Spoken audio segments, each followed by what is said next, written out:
Hello students, this presentation is based on Unit 4.4 of Ecoscapes, the textbook Ecoscapes, Disaster Preparedness and Rehabilitation.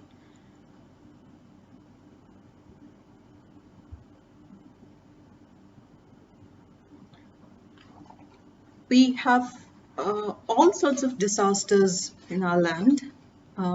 Recent times have exposed us to floods, and we have also heard about tsunamis happening a number of years ago. Then fire, which can happen at any time. Then earthquakes in various areas.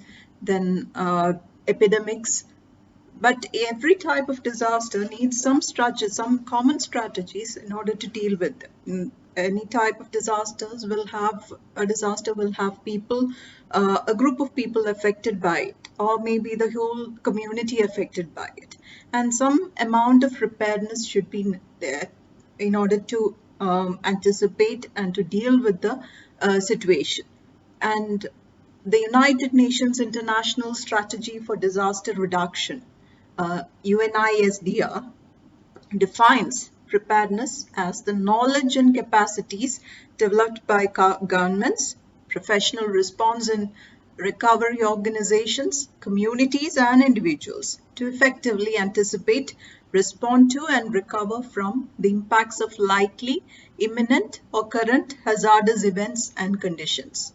So primarily it might be the government which needs to be prepared, but at the lower level you need communities, certain organizations, and also each individual of the community to be knowledgeable about what the steps that are to be taken in response to each situation that can arise in order to alleviate the impact upon the public, upon the members of the public. And this preparedness is essential to meet any disaster. So this is something which is very essential for disaster management. Disaster response begins when it becomes clear that a disaster event is about to happen. Maybe you might have a warning that the rain forecast is something that can cause floods in the coming days. Maybe there is a earthquake prediction or earthquake warning. So in these events, at that time itself, the response mechanism has to kick into action, and it has to continue until that disaster is declared to be over, until all the danger and all the damages that have been caused by the disaster is declared to be dealt with. So until it is over, that disaster response has to continue. And it is often very time constrained because you do not get very early warnings about such incidents, and sometimes you get little or no warning at all.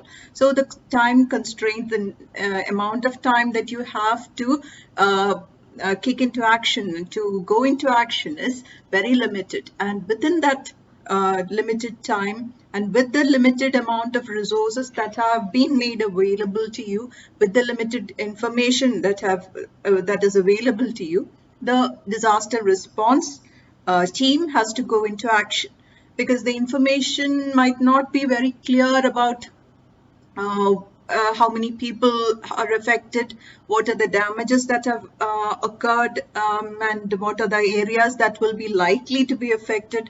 Maybe you will have a general warning about flood about a general area, but then you would not know which pockets are going to be heavily inundated, and you will not know which areas to give more aid to. So with the limited information, you will have to be prepared. You will have to be at readiness. So the response team will be in charge of searching for the affected people, rescuing them, giving them first aid, and arranging for temporary shelter for them. Maybe if there are already buildings available, identifying them. So that is also the part of the preparedness. The shelters will have to be identified, and when the response team, when the actual rescue occurs, they will have to be taken straight to the shelters. Shelters for each area will have to be identified beforehand itself. And in cases where temporary shelters are not really available, permanent buildings are not really available, temporary shelters might have to be erected. And sometimes even temporary hospitals in remote areas where hospitals are not available, the medical teams will have to go there. There might have to be temporary hospitals erected, and this will all be the task of the response team. Then rebuilding roads and bridges that might have become damaged and that have become unusable, this will all fall upon the response team. And you have a relief standard operating procedure that is supposed to take place in the case of disasters, whether it is man-made or whether it is natural. So in all disaster scenarios, there is a operating procedure, a standard operating procedure, which everyone is supposed to be, which the concerned agencies are supposed to follow. And one particular organization that is very important is camps. Relief camps are to be organized whenever people are affected, whenever their shelters are affected, whenever their own homes are not enough to provide them shelter, are not enough to shelter them from the disaster that has occurred. So relief camps will be organized, and there will be certain rules and regulations based upon which these camps will be operating on a day-to-day basis. And these rules will also be something which the officials have to be knowledgeable about, and all the concerned departments have to be aware of this. And the people who are housed in these camps, they will also be made aware of these rules and regulations. And the camps should be, first of all, in safe places. And in flood situations, in buildings where the water will not reach, in earthquake situations, you cannot trust buildings. So the tents will have to be pitched in open fields, so where the debris will not fall upon them. So tents in open fields. And you also have to ensure that the tents do not have slanting roofs, because the movement between the tents will be restricted in that case. It will have to be open on the sides so that the people, the medical team and other people who are conducting the relief operations will be free to move between the tents. So they will have open access. So if the shelters or the camps are being organized in tents, which become necessary in the case of earthquakes, then the roofs of the tents should not be slanted. Then there should be access for vehicles to the camps. So in order to bring supplies and to medical supplies and other food supplies, access for vehicles is very important. Then parking space for vehicles should also be there. Then information of the camp location should also be shared quickly. Everyone in that community, all the officials in the area, all the community members should be aware of where the camp is located, the nearest camp is located, so that everyone who is in need of another shelter, of a secure place, can be headed there, and that everyone who is rescued can be brought there even by volunteers who are conducting such rescue operations. All possible emergency relief materials should be arranged in the camps, and a control room should set up, so that in order to monitor the activities of the camp, and in order to coordinate the activities of different members of the disaster management team, the relief team that is operating there. All the buildings and furniture of the camps should be checked for any sort of damage. In the case of school buildings, sometimes the roof might be damaged, or in that rain itself, some damage might have happened, and such things should be checked. And if there is any damage, it should be rectified quickly.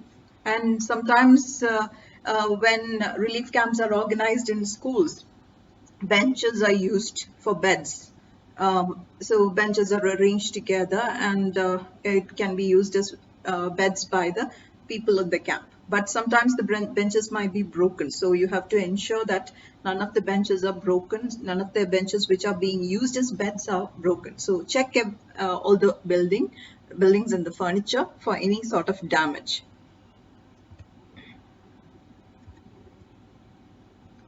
And the camp administration is also in a very fixed manner, which is also decided beforehand. The district collector is the camp officer. So he's the camp officer of all the relief camps that are organized in the district. And he or she holds all the executive powers. So everything that is to be done, so the decisions that are to be taken for the daily operation of the camps, that rests with the district collector. There will be another assistant camp officer. So sometimes when relief camps, most often you hear about camps being organized in schools. And so the principal or the headmaster of that school might be the assistant camp officer. Then you have an advisory committee headed by the MLA of that area, of that constituency. Then the municipal council members, then the local party leaders, sometimes the parish priest, then teachers of that school, then the members of the non-governmental organizations that are helping in the relief operations. They all form part of the advisory committee.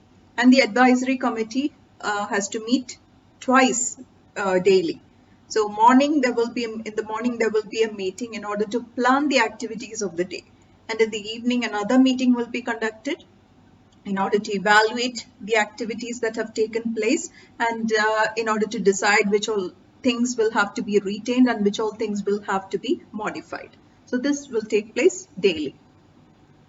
And basic facilities have to be provided for the camps, and people are coming in from affected areas where their houses might have been destroyed, all their things would have been destroyed. So in order to provide them with relief, you have to bring them to a place where everything is being provided for them. So lighting should be there, proper lighting should be there. So in cases where it is possible, you have to bring in generators and make sure that there is a power supply. And otherwise, you have to ensure that there is a proper supply of candles and matches and lamps for everyone. Then drinking water, which is very, very essential. So if there is no proper supply of drinking water there, solar water filters can be installed. If it is a long-term camp that is being anticipated, solar water filters can be installed. Then water should also be provided for toilets, for baths, for everyone to take bath, for washing clothes, for washing utensils. For all these purposes, the water supply should be ensured. Then everyone should have separate bathing units, and sanitation facilities are also very important. And toilets should be provided. So there should be at least one toilet for every 25 people in the camp. And the toilets preferably should be located a little distance away from the shelters, from where the people are sleeping and living. They're at least 15 meters away from the shelters.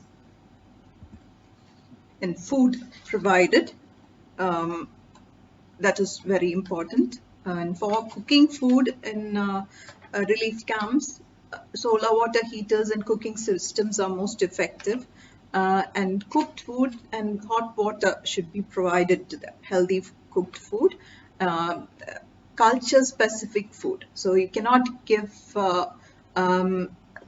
rice and fish curry to people who are used to to chapatis and some other chapatis and dal. So whatever their staple food is, whatever the usual food of the region is, of that cultural community is, that should be cooked. So it should not be something like that is imposed from outside.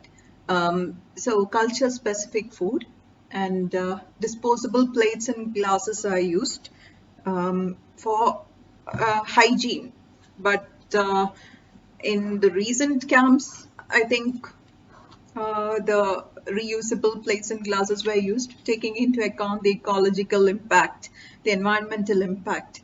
Whenever possible, so the plates and glasses are to be disposable, and the food care should be taken to ensure that the food is nutritional, and the expiry dates of all the packed food like biscuits, bread, etc. The expiry dates should be checked. Only the edible ones are to be distributed among the inmates of the camp. And dry food can be stored, rice and pulses, they can be stored in boxes, and they should not be just stacked on the floor. They should be arranged on shelves in dry, well-ventilated areas. And when the cooked food is over, these can be used. And for people with diseases like diabetes and other health problems, special meals have to be provided. Special food which takes care of their health requirements have to be provided.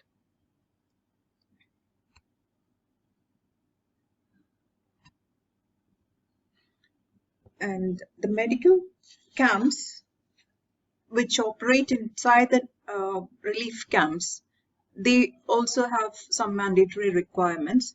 One general physician should be there in order to take care of the medical problems of the inmates, and preferably it should be a lady doctor. And medical records should be maintained of all the people who are examined, and the stock register should be maintained of all the drugs that are brought there, all the supplies that are brought there, and all the supplies that are distributed. The stock register should be maintained. Drugs that are essential. You would be familiar with, you might remember that during the last floods, the things that were collected, one important thing that was collected was requirement that was published was drugs, paracetamol and other drugs that were required. So people were buying tablets like that, tablets and medicines, and giving that to the camps. And so in some cases, some will be prescription medicines which will be supplied from the district stores, medical stores, to the camps itself, according to the direction of the government. So drugs like antibiotics, tetanus toxoid, in the case of some cuts, tetanus toxoid injections should be taken. So the fractures can happen. So for that, splints and such supplies would be required.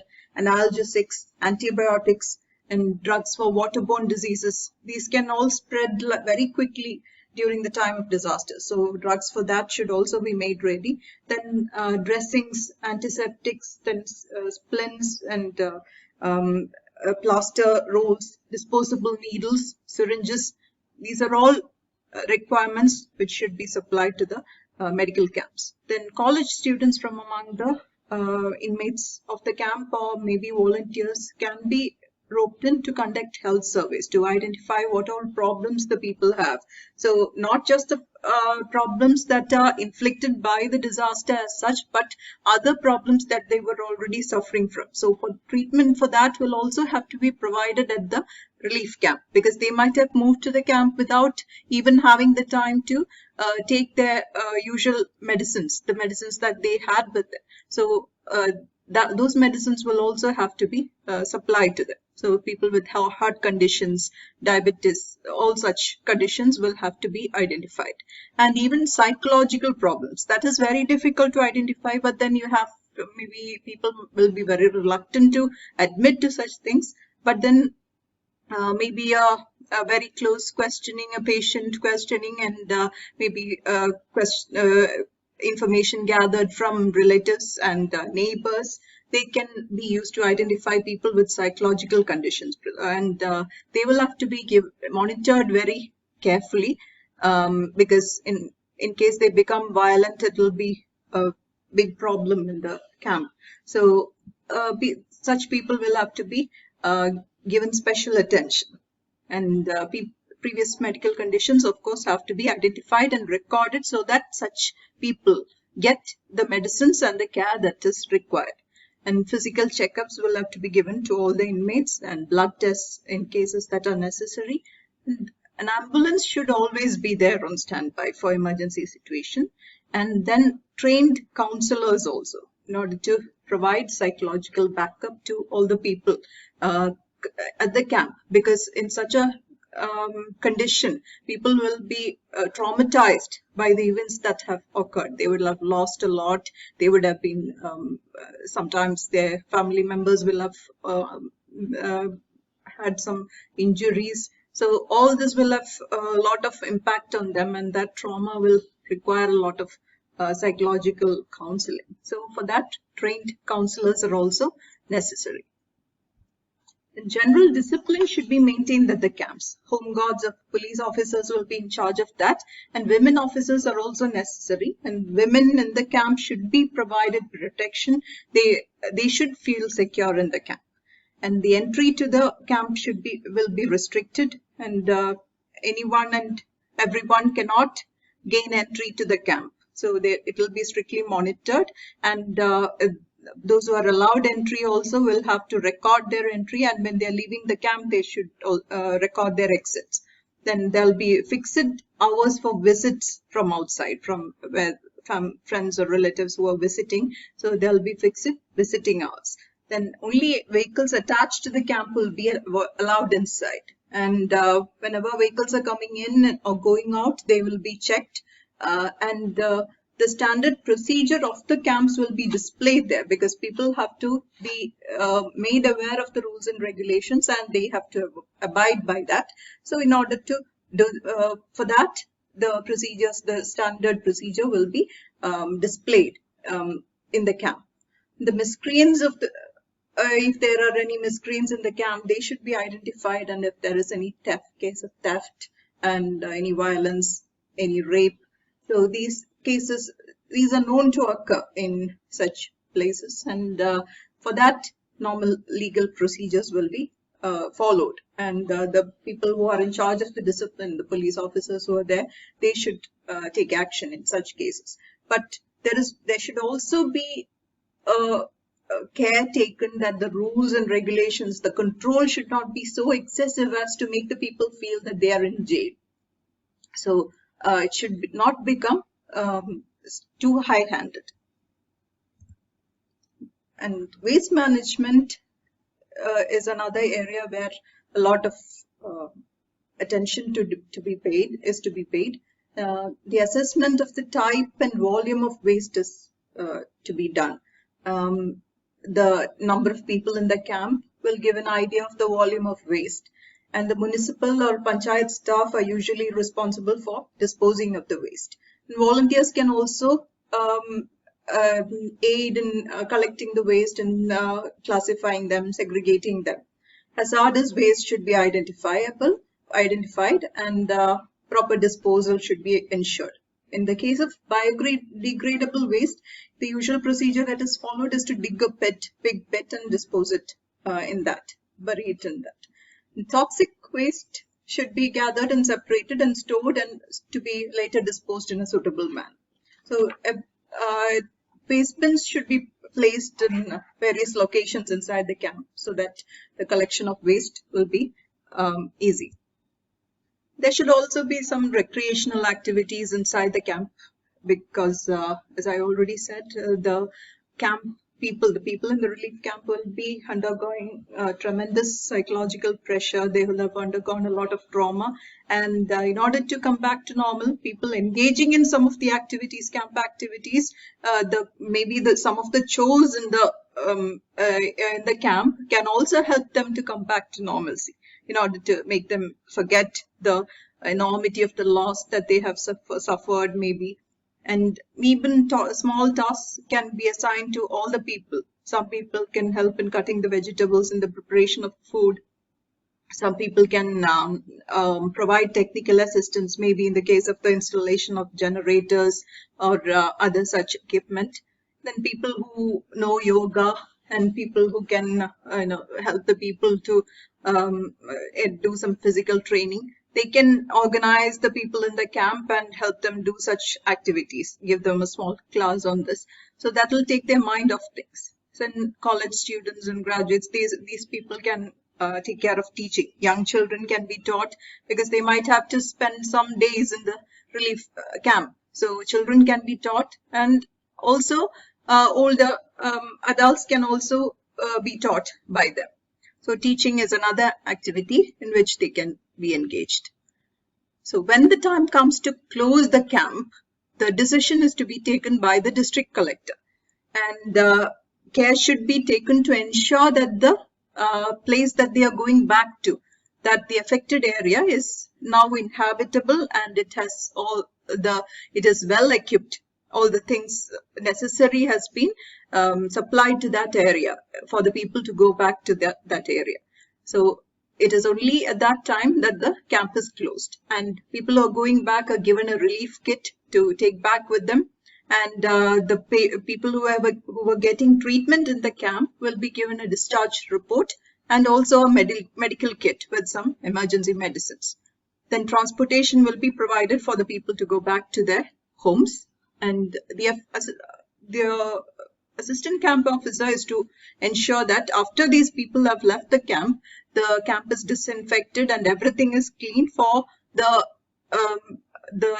building to be used for its original purpose, maybe for the school to function in some cases. And all the waste has to be disposed of, everything has to be removed from that place. Then you have the accounts, the expenditure accounts to be reports to be submitted by the accounts officer, and the medical officers will also have to submit a report about the treatments that were given, the drugs that were given, and the excess medicine that is left is to be transferred back to the district pharmacy. And in the case of disasters, you have some systems that have to be kept in place for the warning to be sounded. And this is also something which people have to be aware of. One warning system that can be used is bells. You have church bells and temple bells, so which will be heard by a large number of people in the vicinity. So sometimes the continuous ringing of the bell can serve as a warning, and maybe sometimes two bells and then a gap and another, two bells again. So some sort of sequence which the people are also aware of, which is supposed to sound a warning, which is supposed to announce that they are to take steps which have already been decided upon in order to evacuate their houses, to head to the relief camps, or to take some steps in order to make sure that they are safe from the disaster.